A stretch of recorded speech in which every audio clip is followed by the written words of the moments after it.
Hello, everybody. Welcome, and there's more seats up in the front here for you that's walking in right now. I just want to thank the organizing committee for inviting us to talk about this, which is one of my favorite subjects, and I will make sure that I don't speak too long. I will focus on Achilles tendinopathy and exercise as treatment. There are places in the front. Please come on in.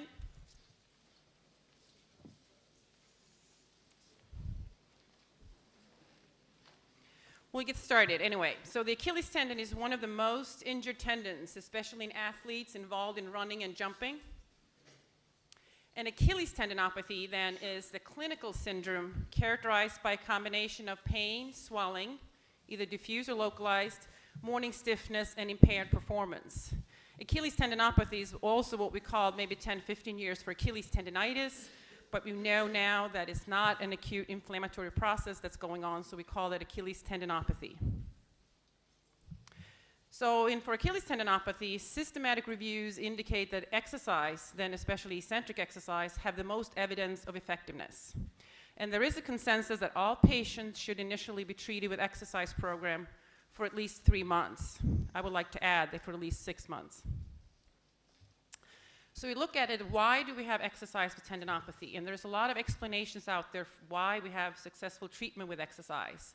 One is that we get improved muscular strength, we get improved lower leg function, also that repetitive stretching causes increased tensile strength, or that mechanical insults to the pain-producing nerves, or that we block circulation to the tendon, or that we improve homogeneity of passive structures, or that there is a modulation of the neurological stretch response. And some of these are still being researched. However, if you look at the exercise, what kind of effect does exercise have on the tendon? And we've seen that the tendon responds by becoming larger, stronger, and more resistant to injury. And also increased physical activity has been shown to show larger and stronger tendon callus in a shorter time and a more mature tissue repair. And exercise increases the circulation in the tendon and increases the collagen synthesis. But we have seen that the adaptive responses are slower than muscle. It used to be called that it's difficult to treat Achilles tendinopathy, but I would say it just takes a longer time and we have to be more patient. So what is then the goal for the exercises? I mean, one is to promote tendon healing, but we also do the exercises to improve strength, endurance, and function.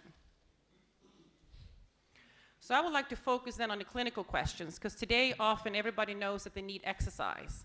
However, just to tell a patient that they need exercise might not necessarily help them to get better. It's the same thing as we would say that the patient needs surgery, but we need to go further on, like what kind of surgery. So the clinical questions then are, how do we optimize the rehabilitation? And what about the pain? And when can the patient continue running and jumping? What about return to sports? And what are the long-term prognosis? And I would like to focus on the research that we've done in this area.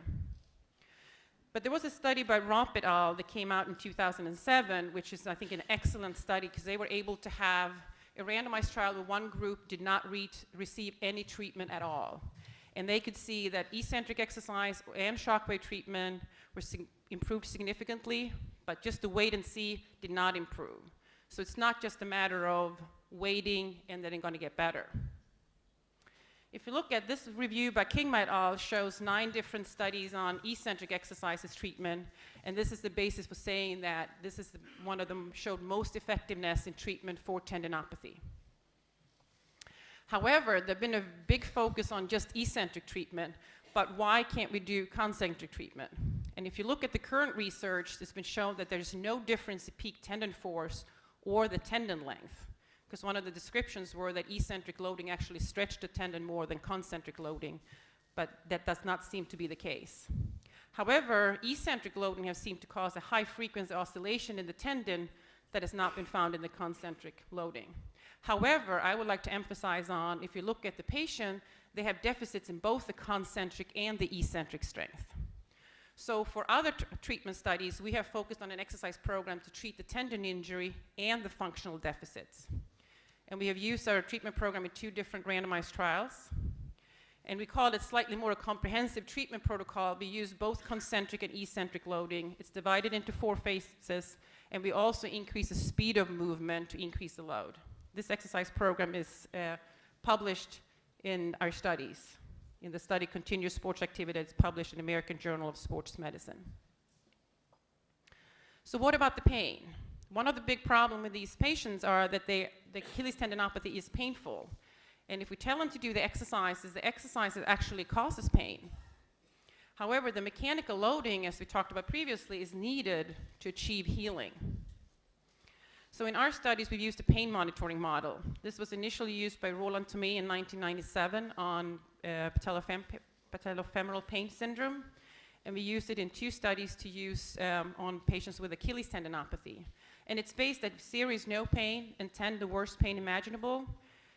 The 0 to 5 is an acceptable pain level. When you describe this to the patients so they know how to grade the exercises, and it's for the patients, this is a very important tool to understand how much should I exercise, or is exercise okay for me. I just heard in the conference this spring too that this has been used for patients with knee osteoarthritis very successfully. So how do we then optimize the rehabilitation? We need to do exercises. We need to include eccentric exercise, but also other exercises that gradually increases the load on the Achilles tendon. We need to exercise to improve the functional deficits. We need to use the pain monitoring model, and we need to exercise daily, and I would say for at least 6 months. So this is the thing. If I tell somebody to exercise for 6 months, and usually they involved in running, they will go crazy if they can't run for 6 months. So this was one of the studies that we did then in my research, because the patients always wanted to know, when can I continue running, or do I have to stop running? So we did a study that both treatment groups received the exercise program that I have described, but one treatment group was not allowed to continue any running and jumping for the first 6 weeks. The other group was allowed to continue running and jumping, but using the pain monitoring model. And these are the VISA-AS results, which is a score that 100 means no symptoms and no effect on physical activity. And we can see over time, both groups continue to improve over time, and we could not find any significant difference between the groups. So pain monitoring allows for continued physical activity during the rehabilitation. And I would then strongly suggest in today's day and age that patients do not have to stop to be physically active. We just need to modify their physical activity. So what about return to sports? I mean, I say they can do some kind of running and jumping, usually modified with the pain monitoring model. But we have a lot of elite athletes that have problems with the tendons. And one of the problems for them is that we have a propensity for reoccurrences. So the other question that our research groups then asked, when is the athlete fully recovered? And Ledbetter in 1992 had this graph, which I like, but it looks a little busy.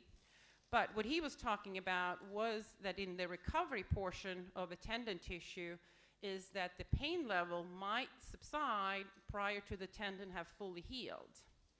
So we wanted to look at this, and we used the functional test battery that we had previously validated, and also the questionnaire that looks at symptoms. And just to shortly reiterate, then we looked at all the patients that had fully recovered after 1 year, meaning they had points of 90 to 100, and we looked at the test battery that we had. And we found that only 4 patients, 25%, had passed all the strength and jump tests, and 3 patients had passed 4 out of the 5 tests, even though all patients were symptom-free. So the conclusion was then that just because you're pain-free or asymptomatic does not necessarily mean that you're full recovery of the muscle tendon function. So the clinical implication then will be that treatment programs should ensure complete restoration of function along with the relief of pain and symptoms. It is actually easy to relieve the symptoms for these patients. You can just tell them to lie down on the couch, and usually they don't hurt.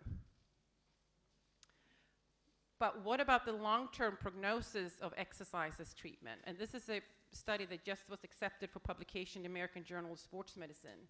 And we were interested in, we say that exercise is important, we looked up to 1 year, but what happens with these patients after 5 years? How many have received other treatments? Do they continue to stay well, or do they have reoccurrences? We also were interested to see, is age, does that matter, or gender, or what are the factors that will make us understand who's going to get well with the exercises? So we were able to evaluate 34 out of 38 patients were available for follow-up, And 80% of the patient had recovered fully when we evaluated them at 5 years follow-up. 22% had no symptoms. We had 5 patients that had fully recovered, but when we evaluated them, they had new occurrences of symptoms. We evaluated them in the spring, and a lot of them had started running and had some new symptoms. 7 patients still had some symptoms. However, 3 of those had minimal symptoms, meaning their VISA score was above a 90. Only 2 patients had received other treatment. 1 patient had received acupuncture, and that was in the continued symptom group, and 1 had received further exercise instruction. So in summary, improvements with exercise we saw continued up to a year. Even patients with symptoms remained significantly improved at 5 years. The patients with continued symptoms, we could see that they were older, but we could not find any difference in gender. However, our groups were fairly small. The other thing that's important is that the group of patients with continued symptoms was distinguishable first at the 1-year follow-up. So we looked at the 6 months follow-up, the 3 months follow-up. We could not distinguish who was going to have full recovery or not. It was first at the 1-year follow-up that the people that continued to have symptoms at 5 years had more pain at the 1-year follow-up. So for the conclusion of that was that the majority of patients who receive exercise as treatment for mid-portion Achilles tendinopathy have a full recovery and have no symptoms 5 years after initiation of treatment. So, for summary, for treatment for Achilles tendinopathy, the initial treatment should be rehabilitation exercises. Exercises are allowed to cause pain. Exercise you perform daily and correctly. And that's why I believe, as a physical therapist, the instruction of the exercise is very important. Pain monitoring helps in grading the exercises, but the function of the lower leg is affected as well, so we need to exercise to improve the deficits. And rehabilitation or recovery of tendon injury takes time, anywhere to 6 to 12 months.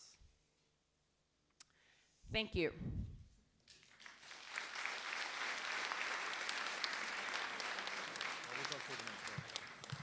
We'll have all the